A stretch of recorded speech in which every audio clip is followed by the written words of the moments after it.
System को सुधारने के लिए लश्कर का होना बहुत जरूरी है, बहुत जरूरी है।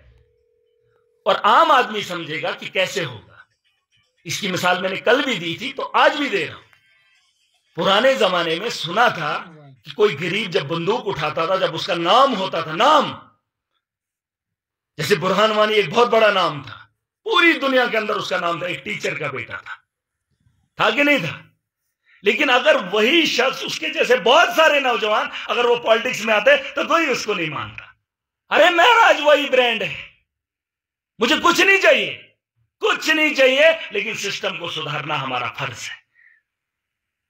बड़े लोग उस पर भरोसा करते थे, यहां काला घोंट दिया। वो एमएलए महराज मलिक, जो उनका वे ऑफ टॉक है या ऑफिसर्स के साथ उनका बातचीत करने का तरीका है, या जिस तरह से वो लोगों को भी प्रोवोक करते हैं कि आप सड़कों पे आइए, आप अपना हक जो है वो छीनिए अगर आपको हक नहीं दिया जाता है, कैसे देखते हैं, किस तरह की सियासत हो रही है?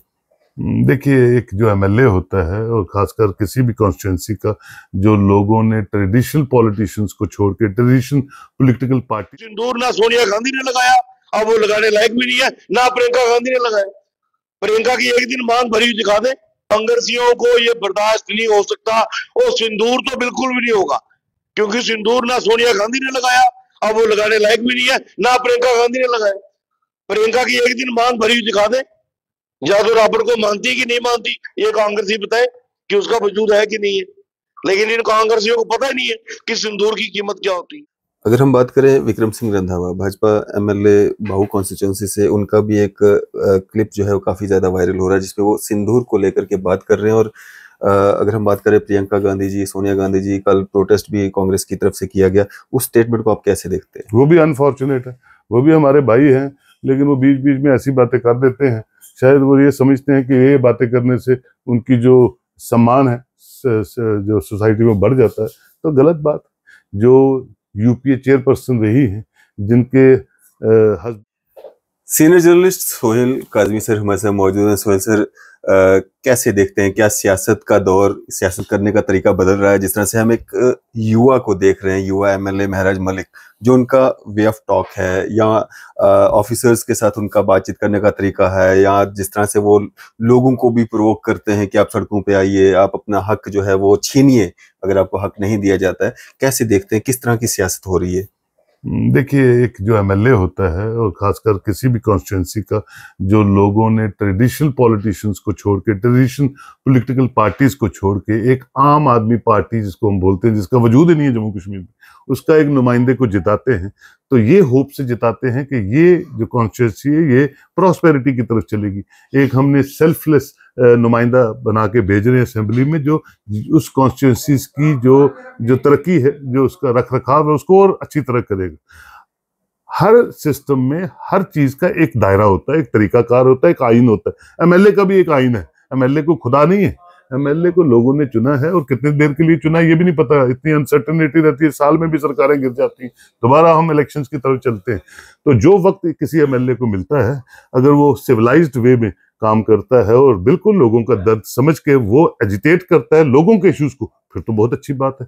लेकिन वो सुबह दोपहर शाम टीआरपी लेने के लिए किसी न किसी पंगे में मसरूफ रहता है, तो मैं समझता हूँ वो लोगों का 5 साल का वक्त भी ज़ाया कर रहा है, और अपने आप को भी किसी मुश्किलों में आने वाले दिनों में डाल रहा है, जो अच्छी बात नहीं है एक लेजिस्लेटर के लिए। लेकिन लेजिस्लेटर जो है, वो हमारे जितने भी लेजिस्लेटर्स हैं 90 के करीब हैं, वो 90 कॉन्स्टिट्यूएंसीज के रिप्रेजेंटेटिव हैं जिनको लोगों ने भेजा हुआ है। अगर उसमें से आप किसी को तो अच्छा बोलेंगे, मुफ्ती साहब को मैंने सुना, मुफ्ती साहब को गालियां निकाल रहा है, जो सबसे टॉलेस्ट लीडर था। फारूक साहब को देखो, फारूक साहब को गालियां निकाल रहा है। आजाद साहब को देखो, आजाद साहब को निकाल रहा है। तो कोई अच्छा भी तो आया होगा जम्मू कश्मीर में, या ये पहला नुमाइंदा पैदा हुआ है महराज मलिक, जो पूरे 77 सालों में एक ही पॉलिटिशियन है जो बड़ा ट्रांसपेरेंट और 24 कैरेट। ऐसा नहीं होता है। जबान जो होती है वो सबसे बड़ा रोल प्ले करती है हर सिटीजन के लिए, और खासकर उन लोगों के लिए जो रिस्पॉन्सिबल चेयर्स पे बैठे होते हैं। तो मैं समझता हूँ उसको आप मिलते रहते हैं, थोड़ा समझाइए कि ये it is not the way to conduct. जो डॉक्टरों के साथ उन्होंने बातचीत की, या जो बाकी लोगों के साथ जिस तरह की वो बातचीत करते हैं, वो अच्छी चीज़ नहीं है। उससे आपका स्टेटस जो है कोई ग्लोरीफाई नहीं होगा, डिग्रेड होगा, और वो अच्छी बात नहीं है। महराज मलिक ने जो तरीका अपनाया है वो गलत है। देखिए, तरीका भी गलत है और जो उसकी लिंग्विस्टिक प्रॉब्लम है वो भी गलत है। वो अच्छी बात नहीं है। आप काम करिए 24 घंटे लोगों के, आप सिविलाइज्ड वे में काम कीजिए ना। आप टारगेट करके करते हैं तो वो अच्छी बात नहीं होती है। मैं समझता हूँ हर चीज का एक अपना दायरा होता है, और लेजिस्लेटर तो रिप्रेजेंटेटिव है उस पूरी कॉन्स्टिट्यूंसी का, उससे कॉन्स्टिट्यूंसीज पे भी फर्क पड़ता है। तो मैं समझता हूँ सिविलाइज्ड वे में हर चीज को करवाना मनवाना अच्छा होता है, बनिस्कत के गाली गलौज और बदतमीजी करके आप करते हैं। Sir RS Pathania MLA Udhampur Bhajpa के स्पोक्स पर्सन है, उनका एक वीडियो बहुत ज्यादा वायरल हुआ, जिसके बाद आरएस पठानिया साहब ने एफआईआर भी दर्ज करवाई उन लोगों के खिलाफ जिन्होंने वो वीडियो चलाई और उन लोगों के खिलाफ जिन्होंने वो वीडियो शेयर की या कमेंट्स किए। उनका वो जो स्टेटमेंट है उसको कैसे देखते हैं आप? वो बिल्कुल अनफॉर्चुनेट स्टेटमेंट है। आरएस पठानिया ने गलत बात की है। वो लेजिस्लेटर हो या कोई भी हो, जैसे आपको पदवी जिस तरह मिलती है आपकी रिस्पॉन्सिबिलिटी उतनी ज्यादा बढ़ जाती है। कोई एरर नहीं है, मैंने वो इंटरव्यू देखा है, मेरा छोटा भाई है, लेकिन कहीं गलती हो जाए तो उसको एडमिट करना चाहिए और उसकी माफी जो है इमीडिएट मांग लेनी चाहिए। मैं समझता हूँ वही सबसे अच्छा जो तरीकाकार होता है। इंसान है, इंसान से गलतियां होती हैं, स्लिप ऑफ टंग भी हो जाती है। तो मैं समझता हूँ कि कहीं भी कोई गलती हो उसको इमीडिएट मोड पे आ जाना चाहिए, माफी मांग लेनी चाहिए। और ये कोई ऐसा बयान नहीं है जो किसी एक इंडिविजुअल पे उन्होंने बोला, उन्होंने तो एक एयरफोर्स पूरे को सवालिया निशान पे खड़ा कर दिया। तो मैं समझता हूँ अच्छी बात नहीं है।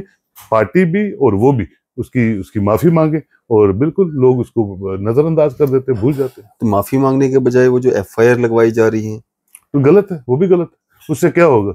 सच्चाई सच्चाई है। टेम्परिंग वाली चीजें भी दिखती हैं और विदाउट टेम्पर्ड चीजें भी दिखती है। Whosoever speaks irrelevant should be taken care by the law enforcing agencies.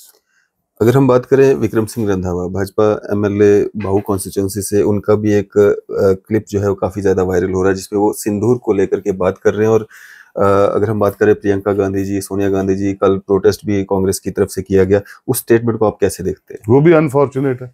वो भी हमारे भाई हैं, लेकिन वो बीच बीच में ऐसी बातें कर देते हैं। शायद वो ये समझते हैं कि ये बातें करने से उनकी जो सम्मान है जो सोसाइटी में बढ़ जाता है, तो गलत बात।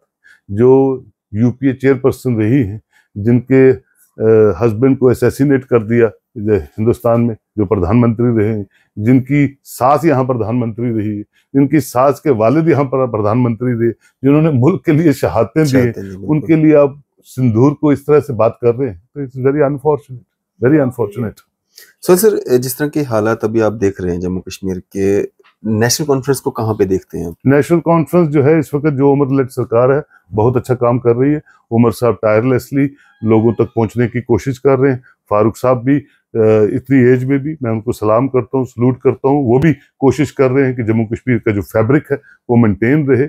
फोर साइटेड लीडर है, लोगों में पॉपुलैरिटी है उसकी, और लोग उसकी बातों को बिल्कुल सीरियसली लेते हैं, और उनका बड़ा वास्ट एक्सपीरियंस है। और मैं समझता हूँ उनको और एम्पावर करें ताकि वो अच्छी गवर्नेंस कर सकें जम्मू कश्मीर के लोगों के लिए। नेशनल कॉन्फ्रेंस के एक एमएलए का एक स्टेटमेंट आया था जिसमें वो कह रहे थे कि एक चपरासी तक को ट्रांसफर करने की जो है पावर नहीं है, तो काम क्या हो रहे हैं? वो एमएलए जो है वो पागल है जिसने ये बयान दिया था। शायद बिजबिहाड़ा का एमएलए है। हर एक की ट्रांसफर वो करवाते हैं, हर एक के काम हो रहे हैं हर डिस्ट्रिक्ट में, और जहां तक जिनके उनके डोमेन में जो जो पावर्स हैं उसको वो एक्सरसाइज कर रहे हैं। पता नहीं उसका कौन किसी के साथ लगती होगी या किसी के साथ बदतमीजी की होगी, उसकी नहीं सुनता होगा। Otherwise government is government and government is doing it's excellent work whatsoever is in their domain. अब जैसे बिजनेस रूल्स बनते हैं या जिस तरह से नई जो एम्पावरमेंट होती है पावर्स की, उसके बाद पता चलेगा। लेकिन यूनियन टेरिटरी के कॉन्स्टिट्यूशन के एतबार से, उसके माध्यम से उमर साहब is doing more than what he has been empowered to do, और हमें उम्मीद है कि वो इसी तरह काम करेंगे और आगे जम्मू कश्मीर के लोगों का भला करेंगे। सर साहब, एक दो दिन के बाद ईद भी है, किस तरह की तैयारियां आप देख रहे हैं, खासकर अगर जम्मू प्रोविंस की ही हम बात कर लें एडमिनिस्ट्रेशन की तरफ से? देखिए सर, एडमिनिस्ट्रेशन की तरफ से मीट शीट के नाके शाके वो लगाते हैं, ईदगाह को संवारा जाता है, और ईद जो है बड़ी मुश्किल से हम जिंदा बचे हैं। ऑपरेशन सिंदूर के बाद दुआ करेंगे कि इस तरह के इंसिडेंट्स यहाँ ना हो, अमन अमान बना रहे। और जो लोग मुझे लगता है हमें ईद नहीं मनानी चाहिए, क्योंकि हमने बहुत सी जानें गंवाई हैं, खासकर पुंछ में। तो हमें सॉलिडरिटी के तौर पे उनके साथ खड़ा रहना चाहिए और कुर्बानी ना दे के उन लोगों की खिदमत के लिए पैसे भेजने चाहिए जो इस ऑपरेशन सिंदूर में शहीद हुए हैं, इंजर्ड हुए हैं, जिनके घर उजड़ गए हैं, उनके लिए हेल्प करनी चाहिए। मैं समझता हूँ मेरा अल्लाह और मेरा जो कुरान है वो यही सोचता है कि इंसानियत के लिए काम कीजिए, और इंसानियत जिंदा है तो पूरी दुनिया जिंदा है। तो मैं यही मैसेज दूंगा कि हमें ज़्यादा से ज़्यादा जो रिलीफ है, जो डोनेशंस हैं, जो भी हैं, वो ईद ना मना के उन फैमिलीज के साथ मनानी चाहिए। चलिए, शुक्रिया हमारे से बातचीत करने के लिए, अपना कीमती समय देने के लिए। सोहेल काज़मी जी हमारे साथ बात कर रहे थे, सीनियर जर्नलिस्ट। आपकी इस सब पे क्या राय है? अभी अपनी राय जो है जरूर साझा कीजिएगा। इसी तरह की मजीद अपडेट्स के लिए आप देखते रहें न्यूज़ शहर इंडिया।